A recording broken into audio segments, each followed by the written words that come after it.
Hi hello namaste నేను Pujitha welcome to my channel Pujitha journey. ఇవాళ ముచ్చట ఏంటంటే మన ఛానల్లో restaurant style chicken fry piece biryani. ఆహా, ఫస్ట్ ఆఫ్ ఆల్ బిర్యానీ అంటేనే ఒక ఎమోషన్, దాంట్లో chicken fry piece biryani. So ఈ పూర్తి ప్రాసెస్ని మన ఛానల్లో పక్కా రెస్టారెంట్ స్టైల్లో చూసేద్దాం. ఒక మంచి సీక్రెట్ ఉంది. సో దానికన్నా ముందు ప్లీజ్ అండి లైక్ చేయండి, షేర్ చేయండి, సబ్స్క్రైబ్ చేయండి, కింద ఉన్న బెల్ ఐకాన్ని కొట్టండి. సో ప్రాసెస్లోకి వెళ్ళిపోదామా? సో నేనైతే ఇక్కడ 1 kg చికెన్ తీసుకున్నాను అనమాట. దీన్ని అయితే మంచిగా వాష్ చేసుకున్నాను. వాష్ చేసిన తర్వాత నేను 1 tablespoon ఆఫ్ ఆయిల్ వేస్తున్నాను. మరీ ఎక్కువ ఆయిల్ అయితే వేయకండి, ఎందుకంటే చికెన్లో తొందరగా ఆయిల్ ఎక్కువ అవుతుంది. సో మనం ఇంకా కర్రీలో కూడా వేస్తాం కాబట్టి 1 tablespoon సరిపోతుంది. నేనైతే నాన్ వెజ్లోకి ఫ్రెష్ అల్లం వెల్లుల్లి పేస్ట్ వాడతాను. సో దానివల్ల అరోమా ఇంకా టేస్ట్ అయితే సూపర్ ఉంటుంది అనమాట. సో నేను 1 tablespoon అల్లం వెల్లుల్లి పేస్ట్, తర్వాత పసుపు, ఇంకా నేను ఇక్కడ 6 tablespoons ఆఫ్ కారం తీసుకున్నాను. మా టేస్ట్కి తగ్గట్టు మీరు చూసి తీసుకోండి. నెక్స్ట్ 2 tablespoons సాల్ట్ తీసుకొని, తర్వాత నేను ధనియాల పొడి తీసుకున్నాను 2 tablespoons. సో ఇప్పుడు దీంట్లో నేను ఏం చేస్తున్నానంటే ఫస్ట్ ఒక లెమన్ మొత్తం పిండుతున్నాను అనమాట. ఎందుకంటే మనం ఫ్రై చేస్తున్నాం కాబట్టి మనకి గ్రేవీ అవసరం లేదు. పెరుగు తీసుకుంటే మనకి ఏమవుతుందంటే మొత్తం గ్రేవీ వస్తుంది కర్రీలో. సో నేను అలా రాకుండా ఇలా లెమన్ తీసుకుంటాను అనమాట. ఎందుకంటే మంచిగా ఫ్రై అవుతాయి పీసెస్ అనేది, గ్రేవీ రాదు, ఓన్లీ చికెన్లో ఉన్న వాటరే వస్తుంది, అది కూడా వెళ్ళిపోతుంది అనమాట లాస్ట్ వరకు. సో ఇలా మంచిగా కలపాలన్నమాట. నేను ఇక్కడ ఒక లెమన్ తీసుకున్నాను. ఒక లెమన్ మొత్తం పిండేసిన తర్వాత ఇలా మంచిగా కలిపాలి. అట్లీస్ట్ మీరు 15 నుంచి 20 minutes అయితే మ్యాగ్నేట్ చేసి పెట్టండి. మంచిగా ఉప్పు కారం పడుతుంది అనమాట, అప్పుడైతేనే ముక్కకి టేస్ట్ బాగుంటుంది. సో ఇక్కడ నేను రైస్ పెడుతున్నాను అనమాట. 1 glass ఆఫ్ రైస్కి 2 glass ఆఫ్ వాటర్ పోస్తాను. నేను కరెక్ట్ పోస్తాను అనమాట, కావాలంటే లాస్ట్లో అడ్జస్ట్ చేసుకోవచ్చు. కాబట్టి సరిపోయింది నాకైతే ఆ రోజు. తర్వాత నేను 1 tablespoon అల్లం వెల్లిగడ్డ పేస్ట్ వేస్తున్నాను. తర్వాత హోల్ గరం మసాలా, ఇలాచి, లవంగా, చెక్క, ఇంకా జాపత్రి, బిర్యానీ ఆకు అవన్నీ వేసేసాను. తర్వాత నేను మిర్చి, కరివేపాకు, ఇంకా నేను ముందే ఫ్రై చేసి పెట్టుకున్న ఫ్రైడ్ ఆనియన్స్ కూడా యాడ్ చేస్తున్నాను. ఇంకా 1 tablespoon నెయ్యి కూడా యాడ్ చేయండి. ఇదని కాదు, పులావ్ కానీ బిర్యానీస్ కానీ చేసినప్పుడు 1 tablespoon నెయ్యి యాడ్ చేయండి.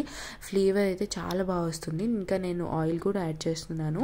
ఇంకా మెయిన్గా ఇదని కాదు, బిర్యానీ పులావ్ నేను చెప్తున్నాను కదా, దాంట్లో కూడా మీరు ఏమంటారు లెమన్ ఉంటుంది కదా మనం కట్ చేసి పెట్టుకున్నది, ఒక లెమన్ పీస్ కానీ దాంట్లో యాడ్ చేస్తే, ఒకవేళ క్వాంటిటీ ఎక్కువ ఉంటే 2 యాడ్ చేయండి. క్వాంటిటీ ఇది తక్కువనే కాబట్టి నేనైతే ఒకటి యాడ్ చేశాను. దీనివల్ల అన్నం అనేది మెత్తగా కాదు, ఇట్లా మనకు బిర్యానీకి పొల్లు పొల్లు కావాలి కదా, అలానే వస్తుంది అనమాట. అది యాడ్ చేసిన తర్వాత నేను పుదీనా కూడా యాడ్ చేశాను. కొంచెం సాల్ట్ కూడా యాడ్ చేస్తున్నాను. సాల్ట్ యాడ్ చేసిన తర్వాత నేను ఇక మంచిగా కలిపేసేసి ఇది బాయిల్ అయ్యేంత వరకు మనం నెక్స్ట్ చికెన్ అయితే రెడీ చేసేద్దాం. సో చికెన్ కోసం కూడా నేను ఇంకో కడాయి తీసుకొని 1.5 tablespoon ఆయిల్ పోస్తున్నాను. ఎందుకంటే ఎక్కువ పోయొద్దు, నేను ఆల్రెడీ చెప్పాను కదా.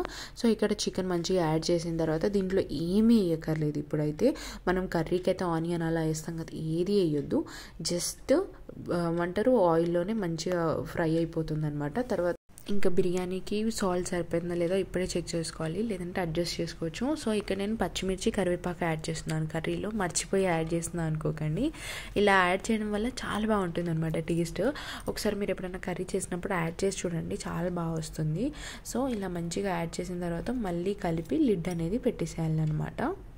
తర్వాత వాటర్ బాయిల్ అయిపోయింది, నేను ఇక్కడ రైస్ అయితే యాడ్ చేసేస్తున్నాను. ఏంటి అని అంటే చాలా సింపుల్, ఓల్ గరం మసాలా ఉంటాయి కదా, అవన్నీ మనం మిక్సీ పట్టాలి. దాంతోపాటు మనము ఈ కాజు కూడా మిక్సీ పట్టాలి అనమాట, మంచిగా గ్రైండ్ చేసుకోవాలి.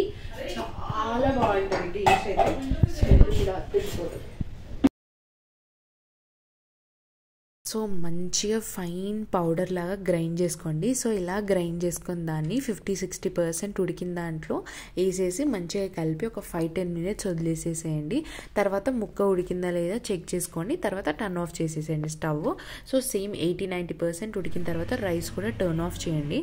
తర్వాత ఇలా ప్యాన్ హీట్ చేసుకోండి, దానివల్ల మంచిగా దమ్ పడుతుంది. సో నేను లేయర్స్ పెట్టి చేస్తాను, మీరు ఒకసారి ఇలా ట్రై చేయండి మీరు ఎప్పుడు ట్రై చేయకపోతే. సో రైస్, కర్రీ, ఇంకా కొత్తిమీర, ఫ్రైడ్ ఆనియన్స్, దానిపైన ఫుడ్ కలర్ కాకుండా నేను ఇక్కడ ఎల్లో కలర్ లాగా పసుపు ఇంకా పాలు వేసి కలిపి చేస్తున్నాను అనమాట. మీరు కూడా ఒకసారి ఇలా ట్రై చేసి చూడండి. ఈ ప్రాసెస్ అయితే చాలా సింపుల్. సో ఒకసారి మీరు కూడా ట్రై చేసి చూడండి. ఒక్క ఇంగ్రీడియంట్ వల్ల ఇంత టేస్ట్ లాస్ట్ లేయర్లో మాత్రం ఒక్క టేబుల్ స్పూన్ నెయ్యి వేయండి, టేస్ట్ అద్దరిపోతుంది. ఇప్పుడు దీన్ని మంచిగా దమ్ము పెట్టేద్దాం, తర్వాత దుమ్ము లేపేద్దాం. ఏదైనా బరువు వస్తువులు అనేది పెట్టండి. నేను ఇక్కడ రోల్ అయితే పెడుతున్నాను. ఒక 15 to 20 minutes లో ఫ్లేమ్లో చేసిన తర్వాత ఓపెన్ చేసి చూడండి. ఆహా, స్మెల్ అయితే దద్దరిల్లిపోయింది తెలుసా. మా బిల్డింగ్ మొత్తం I² చెప్తున్నాను కదా, చాలా బాగుండే అసలు. ఆ చిన్న దానివల్ల ఎంత బాగుండేనో, అందుకే రెస్టారెంట్లో అంత స్మెల్ వస్తుంది అనుకుంటా. చాలా మేమైతే మస్తు వెయిట్ చేస్తుండే అనమాట టేస్ట్ చేయడానికి. వేడి చికెన్ ఫ్రై పీస్ బిర్యానీ, ఇంకా చల్లచల్లని పెరుగు. సో రెసిపీని మీ ఇంట్లో కూడా ట్రై చేసి నాకు కమెంట్ చేయండి. అప్పటి వరకు bye bye. Thank you so much.